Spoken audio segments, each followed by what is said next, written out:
Sa ato karong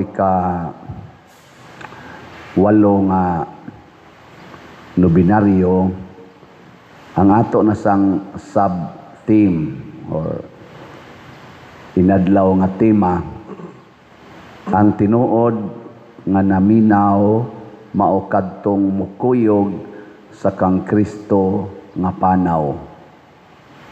Okay. Kamo na sad ko na memorize.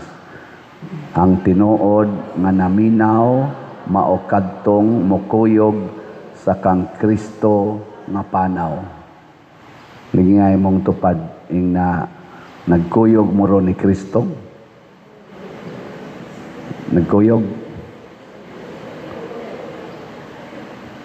Matod pas unang pagbasa niingon ang Ginoo, Israel, pagka buutan nimo kadtong batanon pa ka, nya kadtong bag-o patang minyo, pagkabuutan nimo. Kuyog yung kanako, bisan didto pas kamingawan nga way mga tanom, way tubig, kuyog yung kanako. Hinam, nakabati mo sa unang pagbasa? Kinsa may gasuhat ato? Propeta? Natuan na, nanaghap na. Jeremias. Oh, Jeremias. Nya matod pa ni sa Ginoo ingos propeta Jeremias, tungod sa imong pagkabuutan pinangga kay tika, kutob sa mubugal-bugal nimo, ako yung silutan, ako silang gihadlok kay pinangga kay tika. Nya gida pagitika dito sa yuta nga tabuno kayo, tagaan tikag dako kay ngani. Pero pag abot na nimo didto, nausab man ka. Didto naman kagasigig kuyog si Yawa katong Baal. Din amang kamo hinumdom nako. Din agani kamo sangpit nako. Di ba doon na tayo batasan ingon ana? Katong estudyante pa ka, porti ginimong muampo, pamimbro pa ka ng mga organisasyon. Sa dihang ni graduate na ka, board exam na sad, hikap sa tanang mga ribulto, tanang rosaryo, tanang eskapularyo, halas sabong Diyos liog, tanang nobinahan sa mga imposible, kana mga nobina ni sana, kisa nang naang San Antonio, Padua, Banpadiha, basta ka ng mga santo sa imposible, Santa Rita, Cassia, halag yun, nobina yun, purting buutana. Ni pasar bitas board exam, pagka-engineer, munya na-assign sa DPWH, ghost project naman standard naman nga flood control ang gihimo. Malita-malita namang kwarta ang paminaon. Purti sad nimong reviews una kay lisod ko kay ng bar exam. Lisod kay ng bar exam. Hala gyud review ampo os Ginoo pagkabuutan. Ug tuod man ni pasar gyud nahimo ng lawyer, ni sikat pa gyud, na elected pa gyud pagka congressman, congresswoman, na elected pa gyud pagka presidente, baka ha, or executive, na elected pa gyud pagka senador. Karon lahi naman ka, bending the law naman, or neglecting the law, may naman kay kang mutuis og balaod para lang gyud mawagtang ang salaod nga imong giprotektahan, nga mao ang korupsyon nga trilyon-trilyon. May naman kay kang mo imbestigar sa salin sa Vice Presidente nga ni-increase og pila to increase ato gikan sa 58 mantingali to million paghuman sa 18 ka tuig nahimo na karong 88 million. Moingon man din kang naa ni ill-gotten wealth,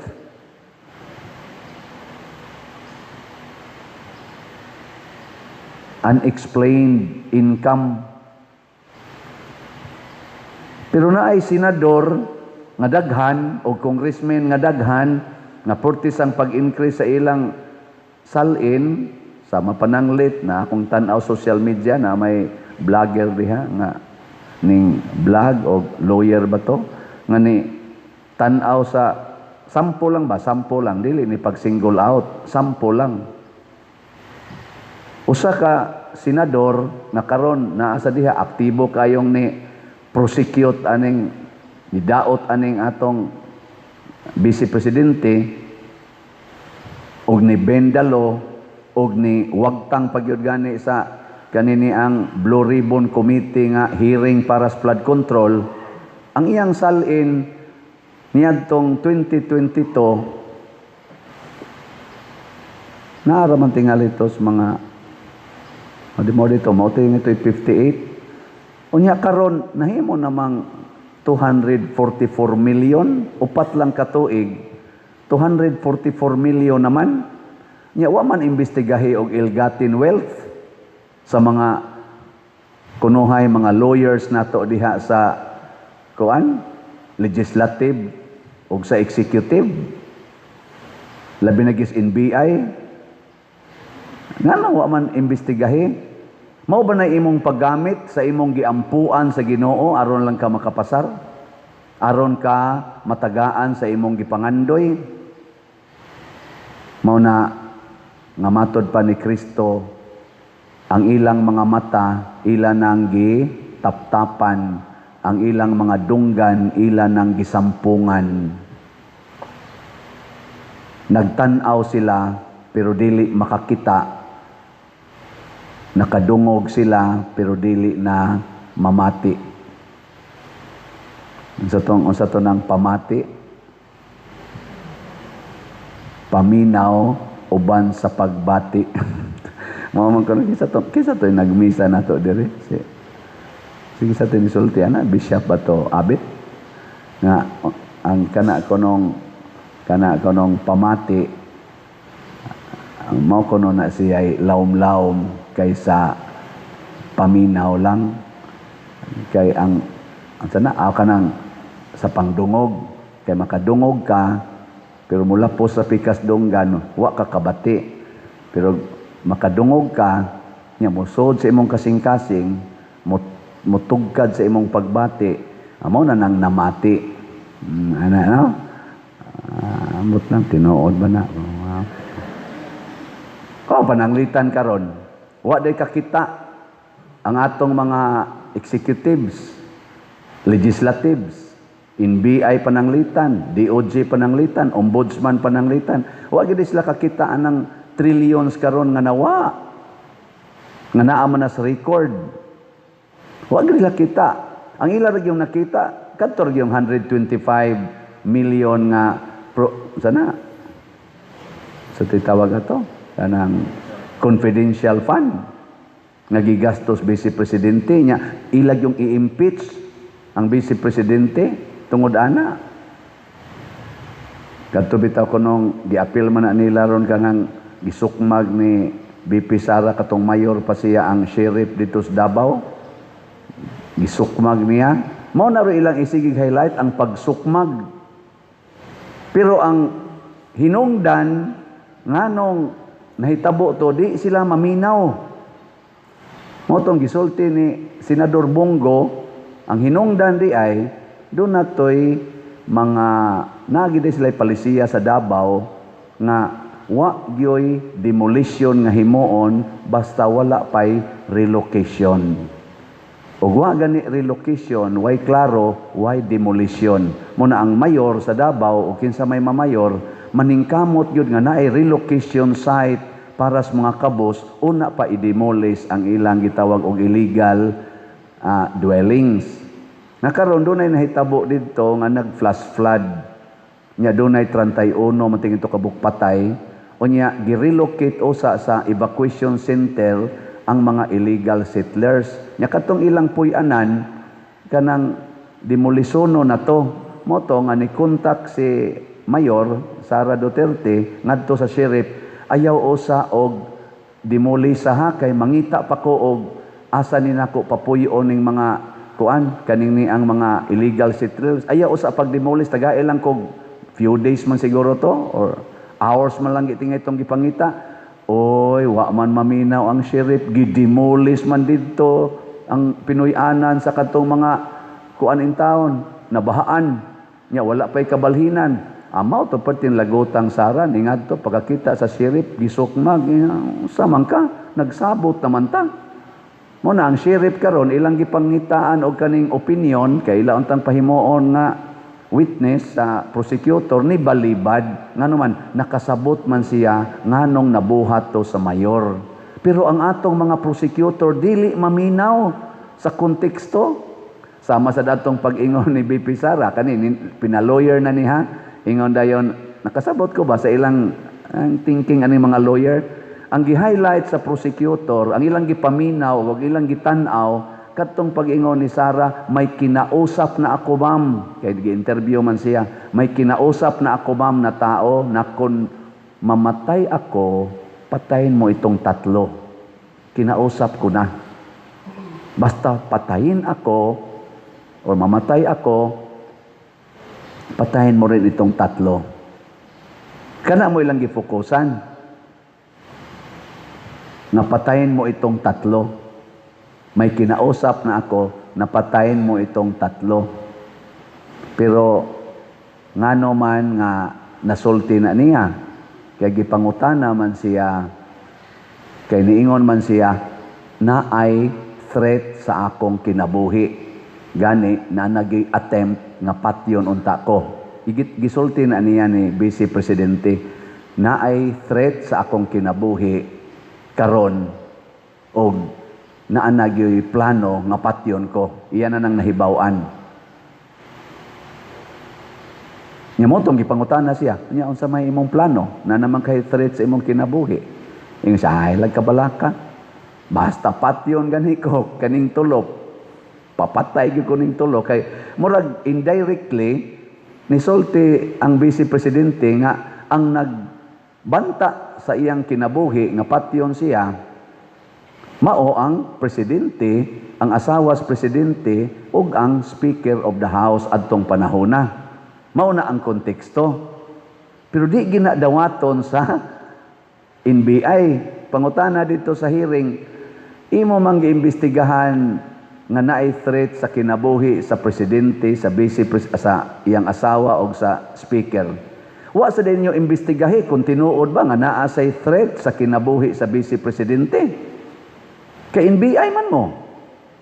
Imo ra dayong imbestigahan ang threat ra ay sa president, dili day importante ang vice presidente. Ngano man mo mag-imbestigar ana? Adi sad sila na maminaw.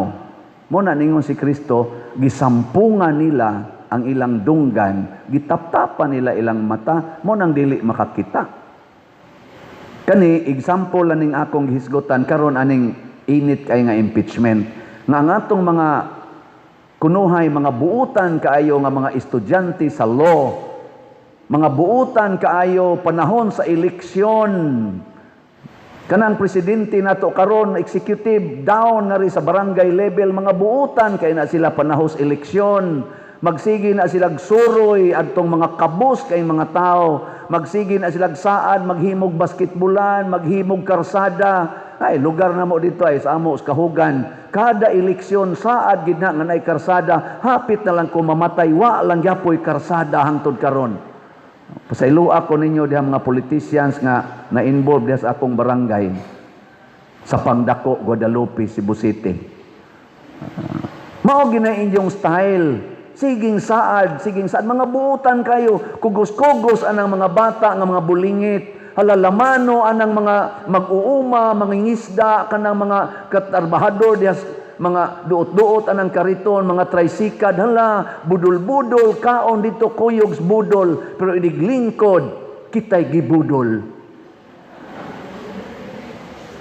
Mo nagiingon sa Ginoo diris unang pagbasa, pagkabuutan nimo, kuyog pataato, karon nagpahimos na ka, naglingkod na ka sa akong gihatag nimo nga grasya, di naman ka kahinomdom nako. Di naman mo kahinomdom mga presidente hangtod sa barangay kapitan kadaghanan ninyo. Di naman mo mahinomdom sa mga masakiton nga naa sa atong public hospital, wa gani kahigdaan, ibutang las daplin hangtod mamatay usahay.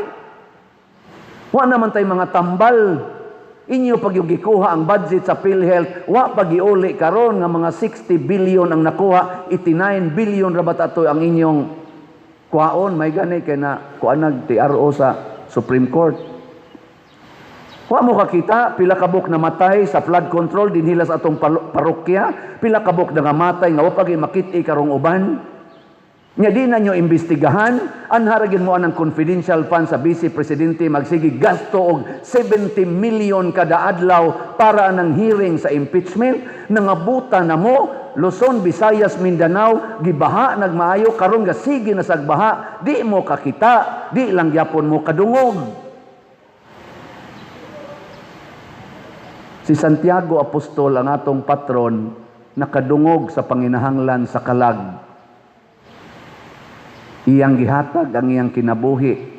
Namatay siya tungod sa iyang pagpamati sa agulo sa kalag na makasasala.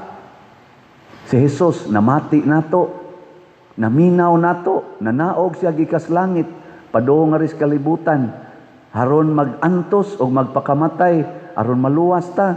Si San Roque nagantos, naminaw sa panginahanglan sa mga masakiton, hangtod nataktan siya sakit, patay pagid siya sakit. Lingiyay mong tupad na naminaw ka nga daghan pa kaing raffle tickets nga wa pa gyud mahalin. Na naminaw baka ana. Ikaw sige mo jud kag luhod-luhod dining Santiago Apostol karon pista niya, ticket nato perti pandaghana halinonon napay 199,000 ka tickets wa pa mahalin. Kaya nga tong halin 51,510 pa ka tickets. Naminaw mo ana. Nya unsa man inyong buhaton? Basig naminaw ra mo pero wa mamati. Unsa ganitong pamati? Paminaw uban ang pagbati. Ana no?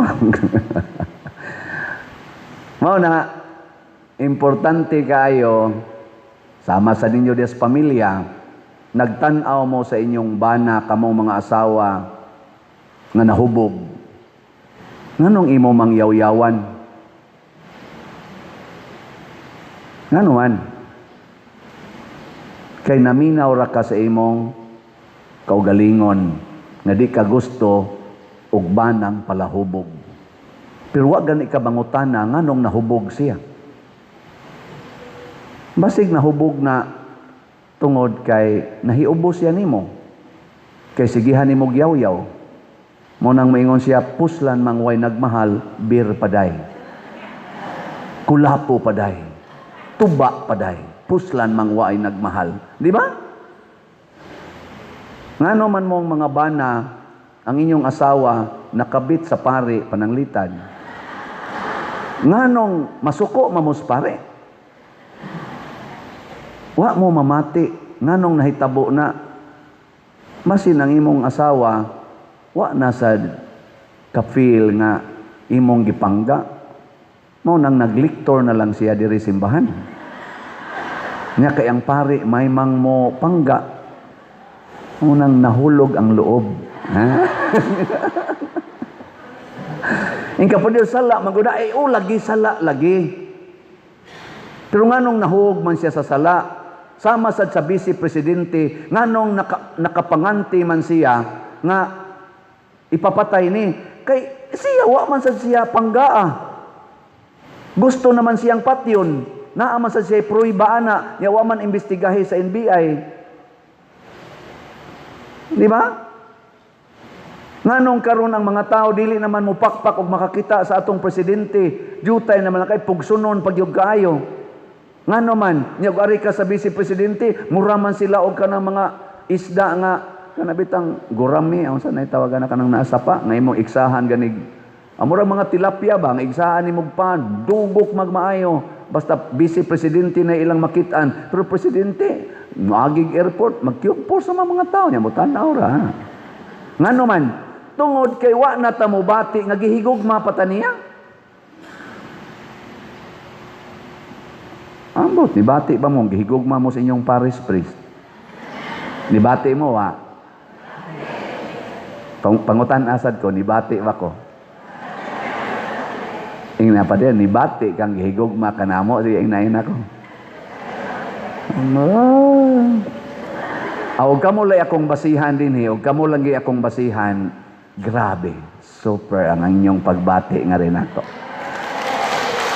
Huwag kamo lagi akong basihan. Pero mutanaw man lagi ko anang nagsigig follow nako sa Facebook, sa YouTube. Naman ay mga subscribers. Pila naman ron akong subscribers? 297,000. Ana, apil na gid hinoon mo ana dire. Pero nakaingon ko ba kanang 297,000 bisag karon lang untang adlaw hangtod karong pista, mupalit lang nagtagsa ka buok ticket. Dali raman jud unta kayo pagpalit, no? Unsa ang pagpalit? Muari mo simbahan o kaha inyong ipada sa kwarta padala o sa ato bang bank accounts or sa ato pang GCash. O tanawan ning ato dinhing atong bank accounts, atong GCash o ang atong kwarta padala. Awa di bawa gibutang ana ra diay. So, ana, og inyo lang ginang ipada karong adlaw hangtod karong pista, apil pa man hangtod alas 7 gabi 25. 297 good na thousand. Nya ang ato na lang kuwang 199,000 na lang. Ay perting dako ang diferensya eh. No? Hinaot unta mamati sad mo kay malipay ko ana. Dali ra mo na napamantay 2 days more to go. Inig deposit nimo ana, moabot man day na diri, ikaw nga makit-an man day na nato. Di ba? Ang kapadero niya ang ticket, ay kabalaka, amo din ang isyuhag ticket. Niya ang kanang stab, amo din ang ihog dire. Ana, no? Hurot dayo na. Di kamo karong nanimba din hiyo, kamong nakabati nako. Ingna ko no na tanan ninyong kaila, mamalitag tagsa lang ka raffle ticket. Haron mahurot ning gi ko ang padersiano kay ang project rabaan nino bell tower. Oh, di ba? Sige naman nagtingog atong bell tower pero wala pa mahuman ang finishing. Pero ana, nagtingog na. Lanog na no. Mas lanog kaysa una. Kaysa una gibutang raman to sa salog. Karon gibitay naman. Ana, gusto mo kamoy bitayon dito? Dili rasad. Onya, ikaduha ang atong Adoration Chapel. O nana, nagkakamit na mo. O pa mo kasod ya? O sud na. Nya unsa may inyong tanaw, bati o nindot? Pwede na mo mga matay. Pero wala pa na makumpletog bayad. Ana, nya napagita day CR, nahuman na ba tong CR diha wa pa? Wala pa. Nya napagita dihay buta pumero nga atong himuon na dihang Walk of Apostles, nahuman na ba na wa pa? Wa pa sad. Nya kini atong mga bangko ato maning ilisan man ni nato, panindutan nato, paligunan pagyod. Nahuman ba wa pa? Wa pa magay masugdi. Pero palito ninyo tanang tickets. Kanirong tanang tickets, palito ninyo, mahalin ni tanan, og namati mo nako. Next fiesta na to. Next fiesta ba? Kining tanan akong gisgutan, in place na ni. Di mo mo to, manindog na lang ta. Mga igsoon, nobina ni Senyor Santiago Apostol. Mga igsoon, atong gipasidunggan karon si Senyor Santiago Apostol, usa sa unang gitawag ni Hesukristo aron mahimong iyang tinun-an. Uban kang San Juan nga iyang igsuon, mibiya siya sa tanan aron mosunod sa Ginoo. Nahimo siyang matinud-anon nga saksi sa kinabuhi, kamatayon ug pagkabanhaw ni Kristo. Ug sa katapusan gihalad niya ang iyang kinabuhi isip unang apostol nga namartir tungod sa pagtuo. Pinaagi sa iyang pagpataliwala atong ihalad sa Dios uban sa mapaubsanon, malipayon ug puno sa pagtuo nga mga kasing-kasing kining mosunod nga mga pag-ampo sa nobina.